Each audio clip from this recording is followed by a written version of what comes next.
The beautiful thing is education through generations and connecting generations and making us always feel like every generation has got something to give and we've got something to give back. There is a real sense of community here, wherever you go, whether you're at an event, gig, the cafe. There's just something about this place that touches people and that moves people. This place, your shoulders drop. So it feels special, but it feels like home.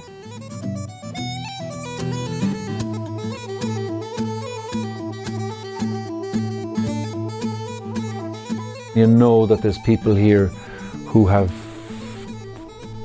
heartbreaking stories to tell and powerful songs to sing, and or even just in the listening to a powerful song.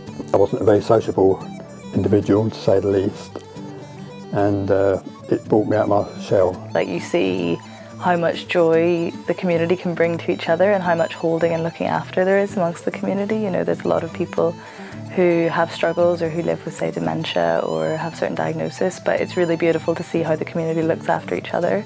But definitely it's hard seeing how many people need our help at the minute as well. If you're feeling down in yourself, it lifts your spirits. The highlight of the week is coming here, yeah. We love it, we just love it. Our lives would be very sad without it. We tend to have a significant amount of people that come to us in crisis, and from a food poverty perspective, from a financial crisis perspective, or sometimes people who are fleeing domestic violence. That support needs to be delivered in a way that works with that individual person's needs. People often arrive at tribunals in tears, very upset. At that point, my role isn't really a lawyer, it's to be a friend. As the world evolves and as people's needs evolve, so should the Irish Centre. It shouldn't just necessarily be nostalgic. This is a beacon within London, and the ripple effect that has then across the rest of the UK, because it is part of a network.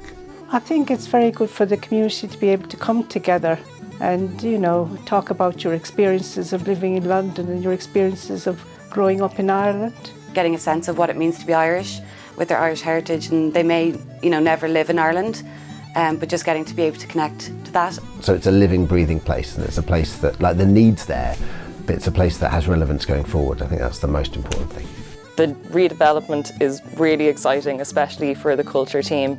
We're looking at putting in state-of-the-art equipment, state-of-the-art spaces, flexible spaces, and that's going to completely rejuvenate the programme that we'll be able to put on at the centre. If the Irish Centre wasn't here, so many people would be completely lost. It's nice to know that there's always going to be someone there for you. You can turn up and there's always someone who's there to talk to. Places like this need to exist, because where else are people supposed to go if there isn't a centre for London, for the London Irish,